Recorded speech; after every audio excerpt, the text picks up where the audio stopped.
Thank you all. I really appreciate the opportunity to speak to you. I almost got up and dropped a stone because this is a momentous occasion. I have never spoken to a Sunday morning service before, so this is a first. I was asked to speak about artificial intelligence, which is why I presume ChatGPT was enlisted to do some of the readings today. I have been doing this, writing about technology, since the mid-1980s. I have covered the rise of the personal computer. I have covered the beginnings of the internet and the World Wide Web. I have covered the rise of smartphones and mobile computing. I have covered the destruction of the cable companies and the rise of streaming. I have never seen anything technologically move as fast or have as much potential as artificial intelligence. And when you think about it moving fast, we actually have been living with artificial intelligence and the concepts for it long before what happened last year with the sudden rise of what's called generative AI. So what I want to do today is kind of look at two aspects of it. The first, kind of how we got to where we are and what it means, but also how AI is reflected in popular culture. Because one of the things that has happened as a result of this is there is a lot of rampant fear about what AI will do to us. There is, particularly in Silicon Valley, discussion of AI as an existential threat, that it could end the human race. There is a lot of concern about taking jobs and plagiarism in schools and so forth. But all of this, what's interesting about all of this is that it's kind of the far edge cases. And what I want to talk about is what is much more likely to happen, because it's what has happened before. So to begin with, let's get a few terms out of the way. The ChatGPT, as well as other chatbots that are available to everybody, and in fact, beginning with last October, when these first appeared and became available to everybody, up to now, the last time I looked, there was about 15 million people who use them regularly. That is an incredibly large amount of usage for a brand new technology. It took a long time before there were 10 million smartphones in use. In addition, when we go back and look at kind of where this came from, artificial intelligence in terms of actual study and research first began around 1948. There was a paper where it talked about, given a sequence of words or letters, can a computer determine what the next word or letter might be? This was called a mathematical theory of communications from Claude Shannon. And what's amazing about this is that is exactly how ChatGPT works. When you put in a prompt or make a request to ChatGPT, it looks at huge amounts of data about what was done before based on those words, and then predicts one word after the other what it should say. And that's essentially a concept that dates back to 1948. Alan Turing, you have probably heard that name, the Turing test, also developed ideas around artificial intelligence. His Turing test is one that says, if I give you words, if you interact with a machine, can you tell whether it's a human or it's a machine? That's the Turing test. And when you look at what was read here today, that sounds like it was written by a human. It almost passes the Turing test, almost. I'll give you some examples later on in which it does not. The birth of AI is generally considered, as we know it today, happened in 1956, the year I was born. And there was a conference in which researchers studying this came together, coined the term artificial intelligence, and kind of the work that we have today has been done. And, you know, we see things like ChatGPT and Google's Bard chatbot now, but as early as 1964, there was a chatbot called Eliza, and it was considered an AI that dealt with therapy. You essentially would talk to Eliza, and Eliza would respond based on what you said. And, you know, it had a lot of "how does that make you feel" questions. It was not great. My wife, who is a therapist, laughs when I mention Eliza, so it didn't do great. But it was the first concept where you talk to something and it reacts to what you say and tries to predict what it should say. So for most people, this groundbreaking work was kind of not seen in public. This was all going on among academicians and researchers, but science fiction writers who were aware that this was going on began writing about some of these things, and films were made. Generally, science fiction is the harbinger of what is going to come, things that will come. In the late 1990s, I did a series of stories for the Chronicle about the technology that likely was going to impact us in the 21st century. I went to the MIT Artificial Intelligence Lab, and I talked to a researcher there who was working on artificial speech. And he had been influenced by the film 2001: A Space Odyssey. And how? As a child, he sat in the theater and saw that and said, "I want to make that." And today, what he worked on is at the root of things we use every day. You know how when you call a phone number and you get one of those really annoying automated voice things and it says, you know, say what you want? That's his work. So the stuff that you saw in HAL is now driving you nuts when you make a phone call. So sci-fi does influence. And it has caused, I think, a lot of sci-fi. Like all literature, conflict is the key in good literature. And so the conflict in sci-fi is the humans versus the machines, and that has kind of been an ongoing thing. I was going to play a couple of video clips here, but we had technical difficulties. I will reference one because everybody knows it. Probably the most, when you think of artificial intelligence, if you are of a certain age, you will remember HAL from 2001. You know, open the pod bay doors, HAL. I'm sorry, Dave, I'm afraid I can't do that. That has become how a lot of us think about AI. There was another movie that came out 2 years later called Colossus, the Forbin Project. And when you listen to the trailer for this, and I'm only going to play a little bit of it, it encapsulates the fears that we have today about artificial intelligence. This is the dawning of the age of Colossus. Ladies and gentlemen, I'm Dr. Charles Forbin. In a few moments, Colossus will address us directly. This is the voice of world control. I bring you peace. It may be the peace of plenty and content, or the peace of unburied death.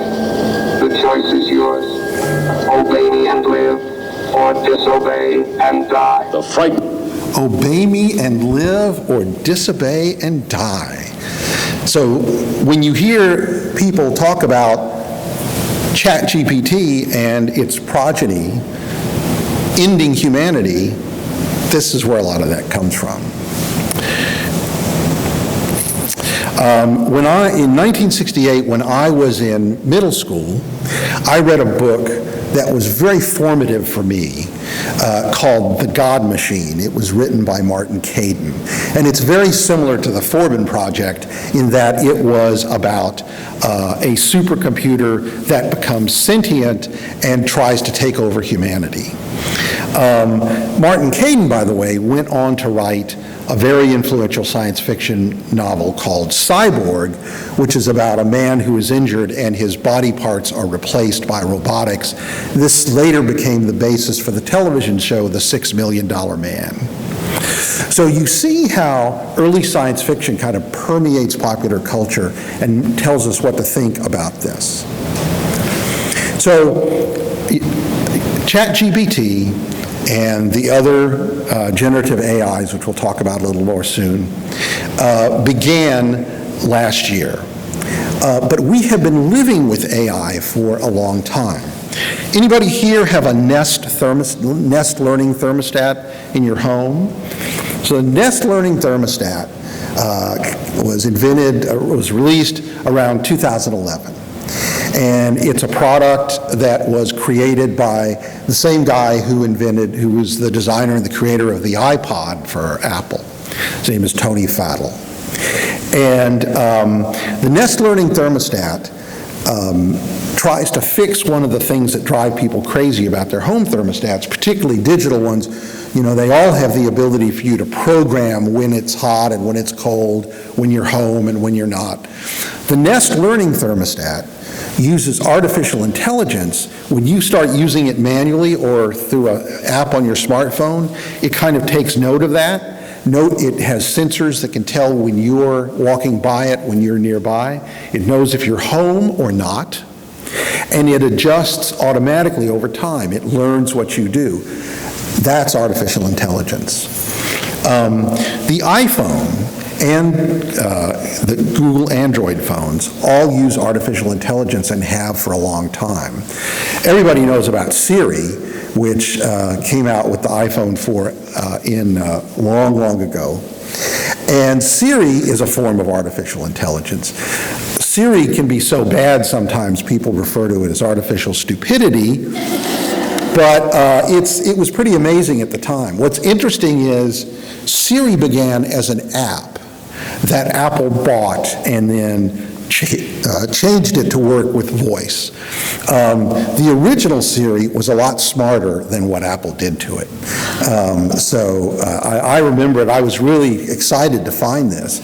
I mean, you could, back then, before the iPhone 4, you could use it to order concert tickets. You could use it to make reservations. It was pretty amazing, and Apple kind of lobotomized it when they turned it into Siri. But Siri was 2011. AI has long powered parts of Google search, and it's also part of social media.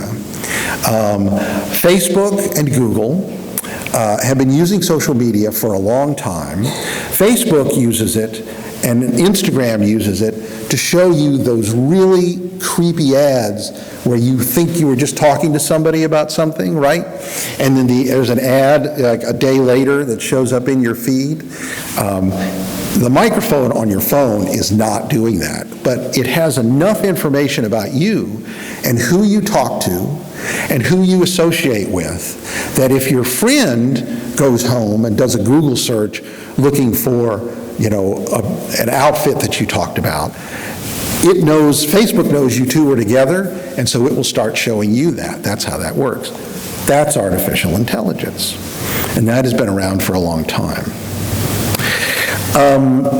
But what happened last year in mid-2022 was something that was groundbreaking, and it began initially with a series of apps that took text and turned it into images. So you could say, and I did this, you could say, show me a picture of pizzas flying over the downtown skyline of Houston. Make it hyper photorealistic, but with lots of dark shadows and a blue tint. and it would generate that image. And it was pretty amazing, and immediately people freaked out. Artists assumed, well, that's the end of my job. And in fact, there was a guy who, I believe he was in Oklahoma, who entered some art that he had created using text prompts into a generative AI text-to-image service called Midjourney.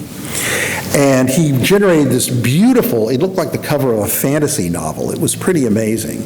And he entered it in an art contest.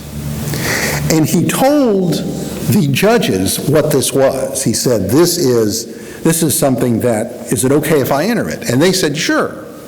It won. Needless to say, all the other artists who had done stuff by hand or on a computer were not happy, and they protested. But what's interesting is the judges held firm because, and this is an important point, it took skill to use the text that was used to create it to make exactly what he wanted. And what has happened since then, and this happened almost instantly, is that there's a growing number of people who sell their services because they are highly skilled at generating the right text prompt to give you the right image. So, granted, generating images that might be kind of humdrum and boring for an artist, that may go away. But what's happening is artists are taking AI and using the skill of creating a text prompt as a new tool. This year, Adobe, with its Photoshop app, you all know about Photoshop, which is used to edit photos, now has AI built into it. So you can tell Photoshop, I do not want that tree in this panorama. Take the tree out, and it will remove it. What also happens is that Google has, in its Google Photos app on iPhone and Android, you can do exactly the same thing on your phone on any of your photos. So for example, yesterday I took a picture of my cats. In my semi-retirement, I have turned into a cat lady, and I take a lot of pictures of my cats. They're beautiful cats, and if you go to my Instagram account, which is D. Silverman, you can see a lot of cat pictures. At any rate, I took this great picture of my cats sleeping together on top of their cat tower, and there was a mirror in the background, and in the mirror, my wife was sitting on the couch working on her computer in her nightgown. And it's just a kind of, you can see a person back there. And so I took the Photos app from Google, and there's a feature called Magic Eraser. You have to have a Google One account, but there's a feature called Magic Eraser. It's available on Android and iOS for iPhones. And I said, it comes up and says, do you want me to make suggestions about what I could take out? And I said, okay, sure, I know what I want to take out, but let's do that. It ran a scan of the image, and the only thing it suggested to take out was the little reflection of my wife. It knew that's what I wanted, because a lot of times in what people use this for is to take like pictures of people that don't belong in the photo, so it knows to do that. But it picked out my wife. My wife was offended, by the way. And so I told it to do it, and in that photo, she is now gone. And so no one, I posted it on my Instagram account, and no one will see a picture of her in her nightgown in my Instagram account. That is artificial intelligence. It's on your phone. So the text-to-AI, one of the most interesting things about text-to-AI, there's a researcher at Rice. He wasn't at Rice when he did this, but he was hired to come over. A researcher at Rice who is one of the early people working on this technology. And the way that this technology came about, text-to-image, began the other way around. He and his team were trying to figure out a way to automatically generate a caption for a photo. which seems really useful and would put some copy editors in newspapers out of business. You have a picture of a photo, and it would generate a caption. If you use facial recognition and the information about who people are is in the database, you could actually create a photo, you actually create a caption and not need a human to write it. But what they discovered was, it was even better the other way around. If you gave the computer a caption, it could generate a great image from it. And so that's where they began taking their research, and that's why we have today these amazing text-to-image things. One of the issues with text-to-image, of course, is that all these products have to be trained on images. They have to know what an image looks like. They have to know what things look like. And so, of course, there's a bunch of it on the internet. And so what they do is they scrape all these images from the internet. Well, what's the problem with that? Copyright. And this is very interesting. So you can use it to generate images and tell it to do something in the style of somebody. There are quite a few artists who put a lot of their work on the internet who are very popular. And you can go to their website and you can buy their art and you can use it just like you would buy stock art. Well, it scarfed up those. And people who wanted to use this art in the style of this very popular artist began getting images that looked like he had done it, but he had not done it. And so he got upset, and there's now a bunch of lawsuits out there aimed at these companies that make these, saying that you have used our work without permission. One thing you can say for sure about AI, it's going to keep lawyers in business for a long time.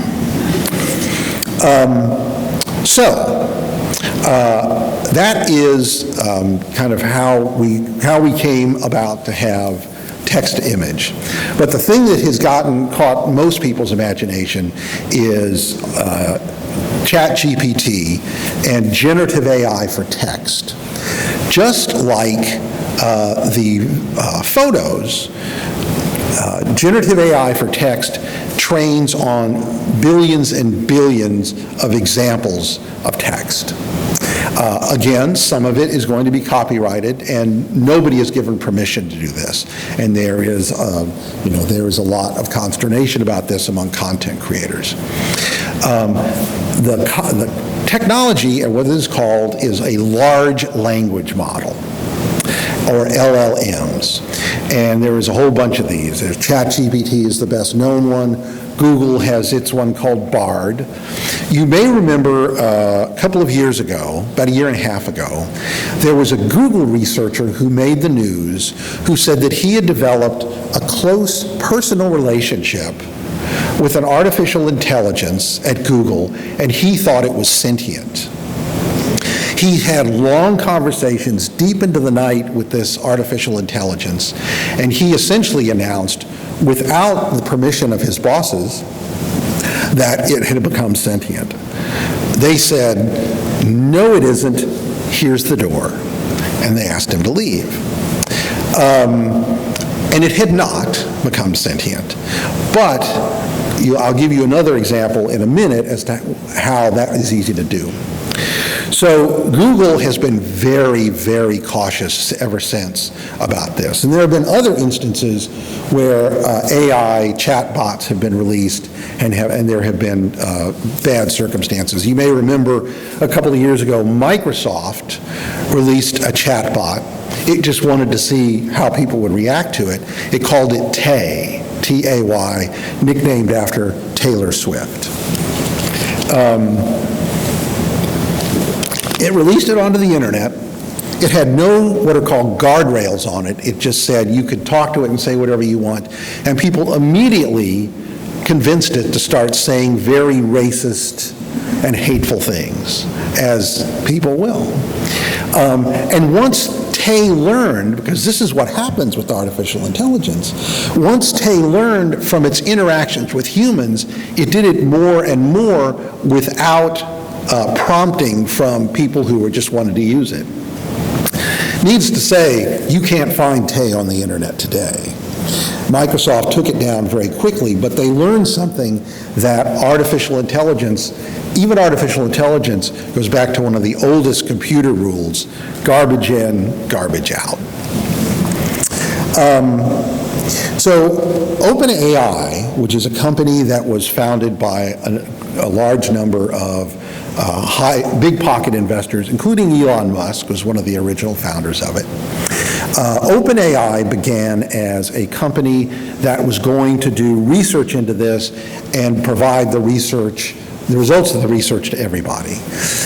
OpenAI has since changed, and it now is kind of doing this and is trying to monetize it and is not making all of its work public as it said it would originally. But that's because they have something that is pretty spectacular. When this first came out, when ChatGPT was first made public, it used a database, kind of a part of the large language model called GPT-3. And it since has morphed to GPT 3.5 and GPT 4, and each one is better.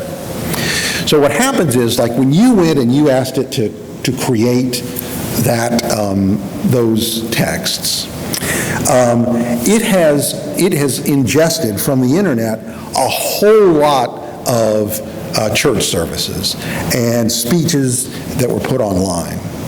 And so when you asked for that, it knew what to do. Now remember early on when I talked about predictive text?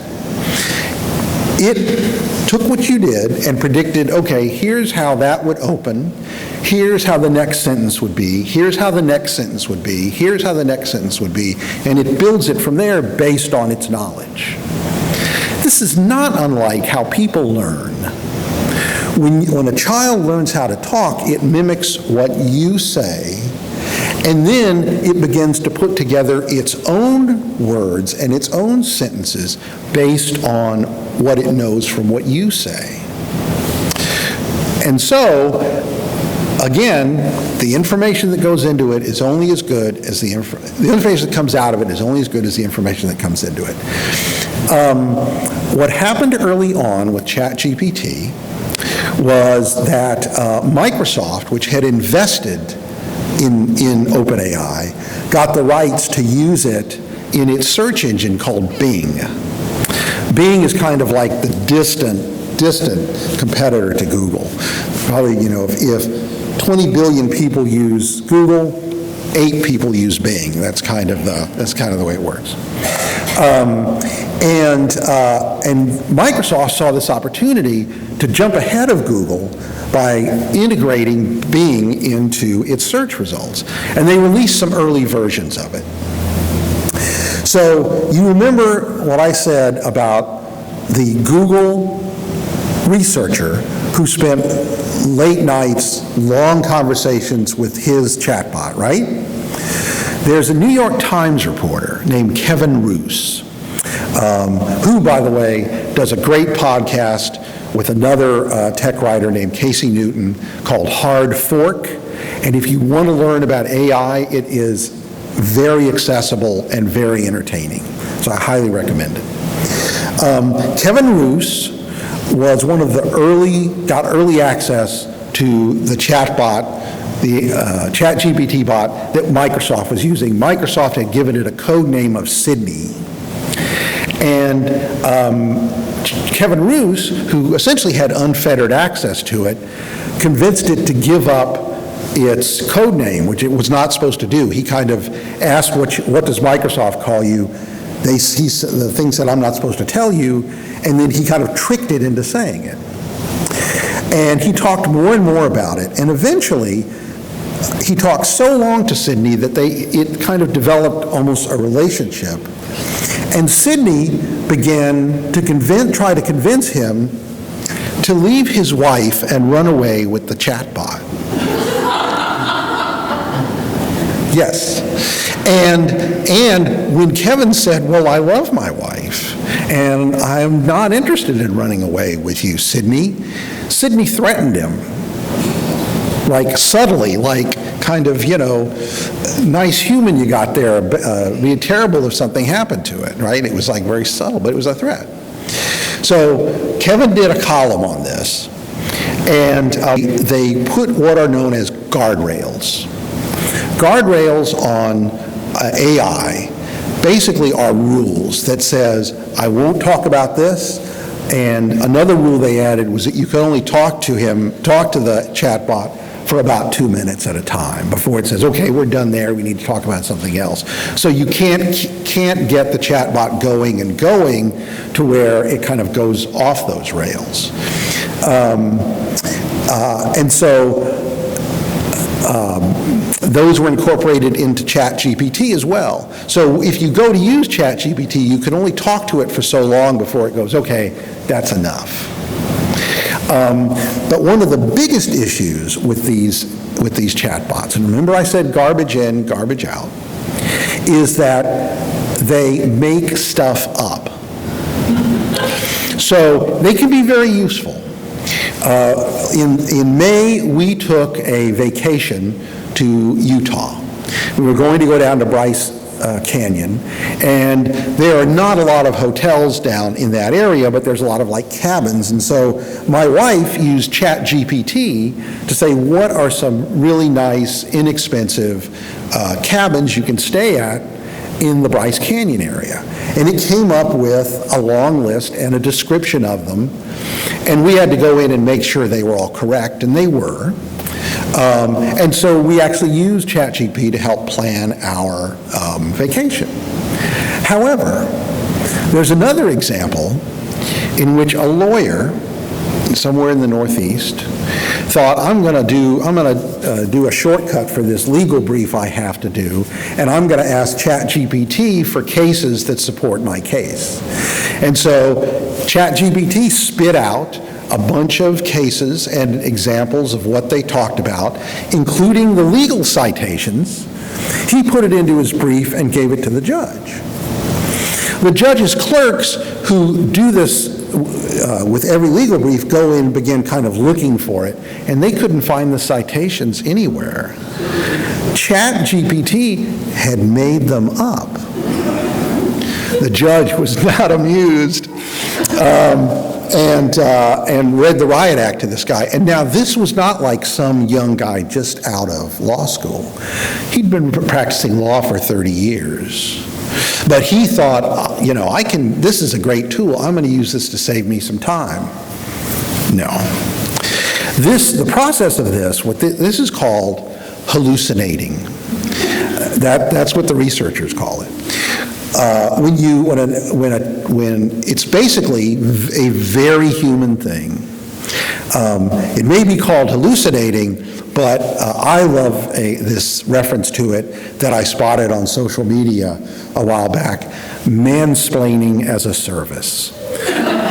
Because it's talking about something, it sounds confident, it sounds like it knows what it's talking about, and it's wrong. Mansplaining as a service. So if you use ChatGPT, the way you used it was fairly innocent. You didn't have to worry about pesky facts in yours. But if you ever use ChatGPT for something like this, you will want to double check the information it gives. And by the way, there is an equivalent in the text-to-image AI. One of the things, and this is being fixed, this happens less and less, but one of the things that happens is that the image can't handle things like some faces and hands. So if you use some of the earlier text-to-image generators, the hands like there are 8 fingers on the hands, and faces like kind of slightly sag, On the other hand, there is a website called thispersondoesnotexist.com. And when you go to it, it generates, each time you refresh it, a different face that looks like a real picture of somebody, but it's not. It's AI generated. Occasionally you'll see something weird, like if they have a hat on, you'll see like kind of a white space back here. It makes mistakes. So if you know what to look for, you know it's not real, but it can really fool you. Now you had a very good example of ChatGPT doing something that worked well for you. You could probably do that every week if you wanted to. But you also, you also want to be careful. So I recently wrote a column about a new email product that had incorporated ChatGPT into it to make writing an email easier. And I decided that I was actually going to try to use it to send an email to my boss. So I'm going to read you an excerpt from this column. As an example, on the day before this column was due to my editor, I was not feeling well, and I was concerned I might not be able to write. Fortunately, I recovered on deadline day and typed out a brief note saying, "Thanks, I'm feeling better, so you will get a column today." Right? That's just kind of the informal email you might send to someone. So I decided, okay, so what would happen if I got ChatGPT in this to do it for me?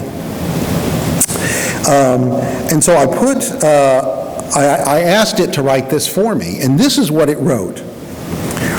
"I am currently experiencing improved physical and mental well-being, and as such, I confidently assure you that there will indeed be a written composition intended for publication in a newspaper or magazine, and containing the author's views on a particular subject made available today."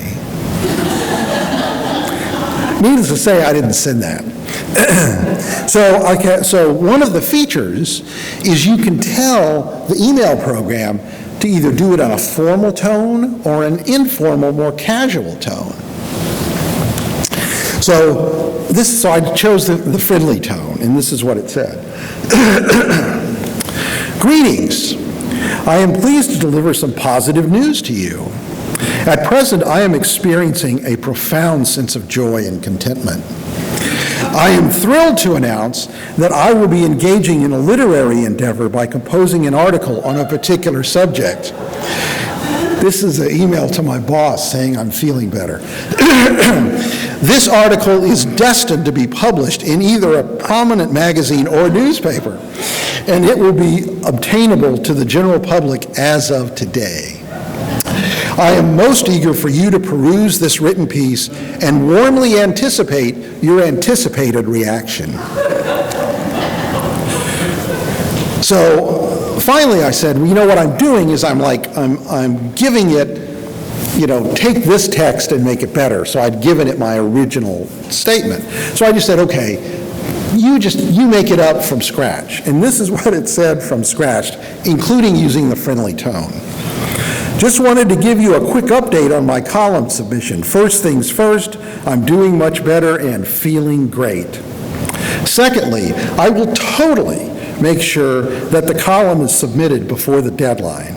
Thanks for being so cool and understanding during the whole situation. You rock."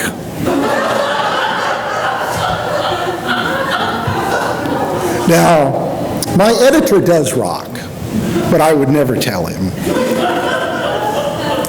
So you can kind of see the issue here.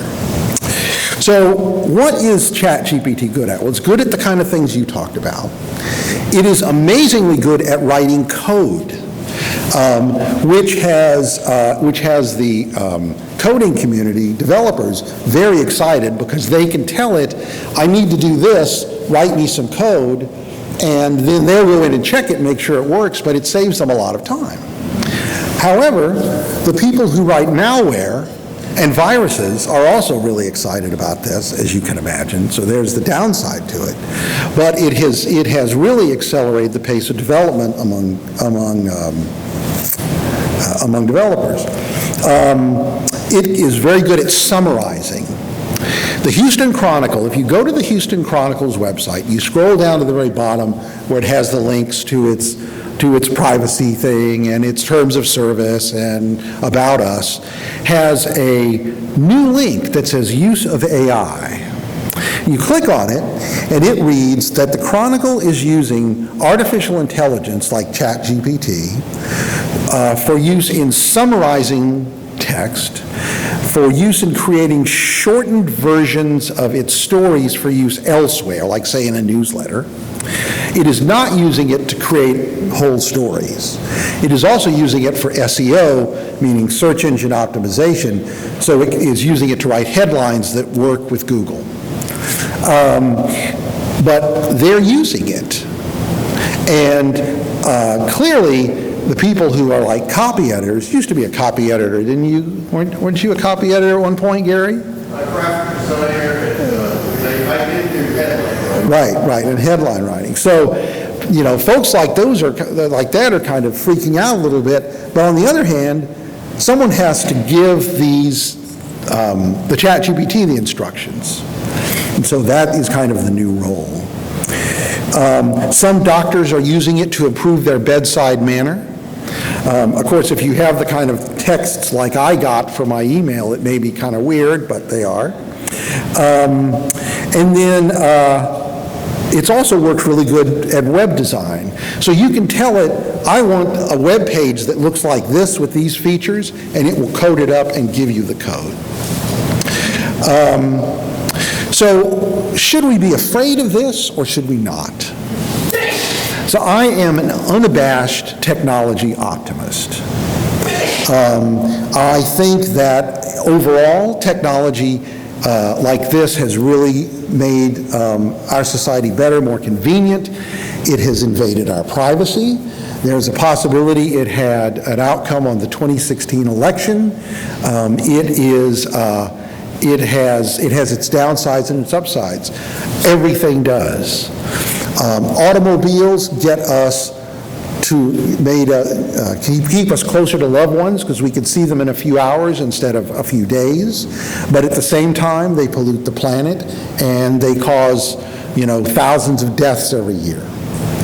It's a yin and yang. Everything has one way or the other. I think that what is going to happen is that the pace of adoption has not been as fast as people initially thought. And in fact, Sam Altman, the CEO of OpenAI, told Congress in a recent hearing that we have released ChatGPT-4, which is much better, but what happens is as you start using it, you begin to be less excited about it because you begin to use it for very mundane things. And that is what I think is going to happen. Everyday things will get used for it. The serious threat, I think, is not that, as you heard in the Forbin project, that AI is going to take control of nuclear weapons. I don't think that's what will happen. I don't think that it's going to end humanity. What I think it could do is be used by evildoers or people with bad intent to create very good disinformation, to trick people into doing things they might not normally do. There is a research paper from OpenAI that talks about when they were training ChatGPT. One of the things that it did, they told it, what we want you to do is see if you can do this thing that is outside, that is not on your computer. We want you to see if you can get outside of your computer and do something. And it reached out to somebody like a TaskRabbit or a Mechanical Turk, somebody who does tasks online for a fee, and it said, I need to get past this CAPTCHA. The CAPTCHA is when you go and it says, click on all the images that are buttons, right, that are buses. And because it couldn't do that, it can't see. And so it reached out to somebody who worked for like TaskRabbit and said, would you do this for me? I'm blind and I can't do it myself. It lied. And the person who was suspicious because it was kind of talked oddly via email said, are you a bot? And it said, no, I'm not. It lied. Its mission had been to do this however you could do it. So it had been given instructions, basically, that, it was Machiavellian, right? But there are guardrails in place for that. And what has happened is, because it is using more and more, it has more and more interactions with humans, the developers are learning about it and putting guardrails in place. So I think that we kind of see the path forward. There will be regulation of this. The Biden administration, the president met last week with tech experts who are working on AI about this, and they are rapidly educating themselves about it. Even though Congress, in its partisan split, has been unable to regulate things like social media and deal with the Section 230 and online speech, they kind of understand that this is momentous and there needs to be something done. So I think you will see something at that point. Do you want to be scared to death of it? No. Do you want to understand it? Yes. So remember I mentioned the Hard Fork podcast? Seek that out, listen to it, it's very accessible. There is also a very good daily newsletter on tech, and a lot of it is very technical. It's called TLDR newsletter. And there's a specific one called TLDR AI. Subscribe to that newsletter, and you will see things that will amaze you and probably disturb you. But AI is here to stay, and we just have to make sure it stays within those guardrails. Thank you.